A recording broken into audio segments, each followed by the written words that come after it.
My emotionally unstable wife forced me to open our marriage, but when I found my own partner, she started demanding we close it and begged me to take her back. I remember my wife asked me to open our marriage, and though I tried to say no, she gave me an ultimatum. Either I agree to this, or we're divorcing. I gave in, and very soon, she started going on dates, and even got in a relationship with her manager. I remember catching them in our bed. I exploded at her, telling her she broke the one rule we had. She called me gullible in front of him, then told me, rules are meant to be broken, before getting dressed and leaving with him. That night I decided to start seeing other people too, and that's when I met Charlotte. I fell hard and started dating her, and seeing this flipped a switch in my wife. She started cooking for me again, initiating in bed, being the perfect wife. A year ago this would have meant the world to me, but now I truly didn't care. My spark for her was dead. All I wanted was Charlotte. That's why when she came begging to close the marriage, I refused. She broke down crying, and went to bed in tears that day. I knew I needed to talk to her, so the next day after we both had finished work, I sat her down. I wanted to talk to her, and I told her to be honest with me, and tell me what inspired all this. She had told me it was her work friend group previously, and she remained consistent in that answer. However, she added some details that I didn't know. So not only did her work friend group plant the idea of the open marriage because my wife missed out due to us being together since middle school, but they also encouraged my wife to start an emotional affair with the new hot manager who showed up at her workplace, the one I caught her in bed with. Apparently they encouraged my wife to live free. Apparently my wife took a liking to the manager due to his encouragement, and it all developed into an emotional affair, but it only got physical once the marriage opened. She described it as being intoxicated behind the wheel of a speeding car. It was thrilling and intoxicating, but the price of this decision has become too much for her to bear. She sees now that she never needed a comparison, that what we had was truly unique and special, but now she feels like she destroyed our marriage and any chance of a life together. I told her I might not ever be able to see her as my wife again, and this made her break down in front of me. I simply held her in silence as she cried until she fell asleep in my arms on the couch. She has since left her job and cut off contact with all her friends and her manager, and even told me she's willing to spend the rest of her life making it up to me and working her fingers to the bone to be seen as a wife by me. But I haven't cut contact with my lover. Charlotte, quite frankly, makes me feel like a man, like I can challenge the world, and my wife hasn't in a while. We have our first marriage counseling session in a couple of hours. Not sure how that will go. Update 1. My wife and I went to marriage counseling to deal with potentially closing the relationship back up. Even though it was our very first session, my wife took it as an opportunity to lay it all out, it seems. She confessed that this group of friends made her wonder if she had missed her chance because she was committed to her first boyfriend and had no other experiences, that she never had the same adventures some of these supposedly amazing women had. The therapist pointed out that this can be, and often is, detrimental to a marriage due to the difference in mindset. My wife seemed to agree, then added that after the new manager started approaching her, some of these friends encouraged her to see where it goes, that this was a chance for her to explore or discover herself. She states she felt guilty, so she never did anything physical until one of the divorced beluga-sized friends in the group suggested an open marriage as a loophole. She told her that some couples come out stronger because of it. So after regrettably convincing me to open up the marriage, her so-called adventure began. It was intoxicating and blinding but lacked real substance, not like the kind we built over the years, and she started to question her reasons for doing this. She said she could see the hurt in my eyes, but told herself this was an adventure. She had a chance to have an amazing experience, so the gravity of it all never happened until she noticed a change in me. At first, she assumed that because I went on dates, I would gradually accept her situation and be okay with it, but that all changed when my lover became a constant appearance in my adventure. Apparently, I started to smile again for no reason, and my eyes would light up when I would get a text message or when I cheerfully left the room to answer a call. She said she suddenly felt a pit in her stomach and started to get mini panic attacks for no reason. She went to her friends for advice again, but they said it was a normal reaction for me to have during the adventure. When the same divorced beluga who suggested this in the first place said, "It looks like his lover makes him happy," is when the reality of it all finally dawned on her, and the very real possibility that another woman and not his wife gave him joy almost made her pass out. She realized how ridiculous this all was and begged them to help her win me back, but they just told her if she couldn't deal with it, why did she open her marriage in the first place? She knew then and there that these people were toxic, a threat to our marriage and the life we built. Hence, she's been on a mission to win me back by any means necessary. I, on the other hand, didn't share much, but I did let the counselor know about the situation on my side with my lover still being in the picture. To this, my counselor said no resolution could ever be reached with my lover still in the picture and suggested we book another appointment after tomorrow. The counselor did say it was unusual for someone to stay with their first this long and gave the impression that any storm can be weathered. Our next session is tomorrow. Update 2. I have since moved into my brother's apartment. During our second session of counseling, I asked my wife some hard questions. 1. If she was sure nothing physical happened before the opening of the marriage. She looked towards the ground and begged me not to make her say it. She said if she said it, then it would destroy us, but after some pushing, she shared it. She had got on her knees in his office and gave him neck. I was absolutely floored by this, and she she started shaking and hyperventilating. Snot even began flowing from her nostrils as she cried and apologized to me. At this point, even the counselor was taken aback and had a look of disbelief. My wife got on her knees and hugged my legs, saying how sorry she was. I then asked her what really changed her view of him. She said after she started pulling back from the group as a whole, his behavior towards her changed. Then one evening, as she was leaving a meeting, she passed his office and heard him speaking about her to another male colleague. He said he was surprised at how easy it was to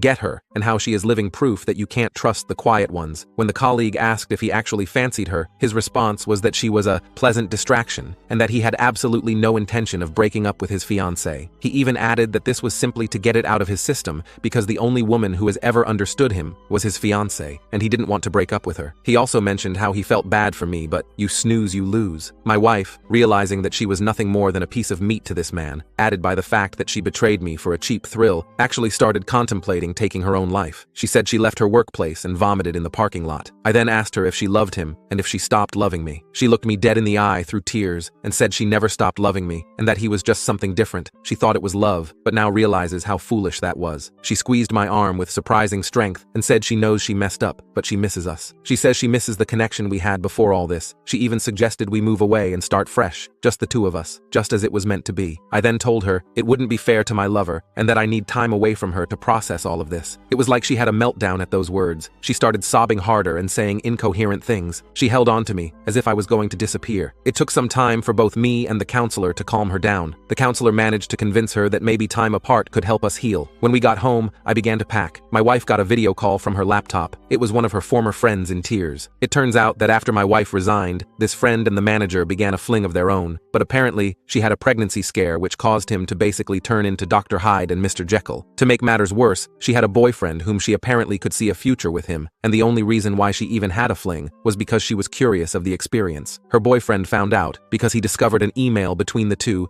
discussing the potential pregnancy, but the manager basically accused her of baby trapping him. Of course, he left her, and the reason why she made contact is because she was under the impression that my wife managed to save our marriage and was desperately seeking advice. I just turned and left and have been staying in the apartment ever since. Update 3. Turns out, the former friend who had the pregnancy scare with the manager was indeed pregnant. However, the stress of losing her boyfriend and being humiliated by the affair caused her to lose the baby. She basically turned ballistic and went full scorched earth on the manager. She exposed him to all upper management and his fiancée, who left him. The former friend actually got in contact with me. She wanted my side of the story because she was collecting evidence against him, but she wanted to do it in person, and I agreed. From the moment I saw her face, I knew she was broken. The dark circles under her eyes and her red-colored iris clearly showed she didn't get any sleep and was haunted by her own thoughts. She thanked me for agreeing to meet her and immediately apologized for her role in my wife's adventure. It turns out, her and my wife spoke again, and that's when she learned I had moved out. She didn't shift the blame and wanted to take responsibility, hence why she wanted to meet in person. I thanked her for her efforts but asked her why she would go this far. She said losing both a child and the love of her life changed who she was at the core. She said she can hardly look in the mirror without feeling disgust, and she can hardly sleep because all she sees is her ex's face the day he found out. This woman clearly hated herself, and this meeting might have been a form of punishment for her. She tells me since fraternizing among co-workers is a breach of conduct, and more so because he was in a position of influence, he will most likely be fired and possibly blacklisted from that field as a whole. But the same may be true for her as well, and she has accepted it. She left after getting my side of the story and apologized again. I needed to get a few things from the old place, so I picked a time when I thought my wife wasn't home. Unfortunately, she was there, but what surprised me is that she had most of our wedding photos out on the coffee table, as well as others, and she was staring at them. When she noticed me, I could see she was crying. She tried to hug me, but I gently pushed her aside. She tried to offer me lunch, but I told her I wasn't hungry and that I wouldn't be long. I just needed a few things. Before I could proceed, she said she had something to show me. She pulled out her phone and showed me a message she received 2 days ago from her former manager who berated her. It was from a new number since she blocked his old one. Apparently, my wife helped her former friend expose him to all relevant parties and he was fuming. She thought by exposing the secret she was removing its power, as well as giving us a fighting chance. I told her I was glad that she had the courage to do that, but it doesn't change anything between us. I also informed her that I will be stopping marriage counseling, but will do individual counseling instead. This made her sob softly, and she said she understood. I know I am supposed to feel either elation of the actions taken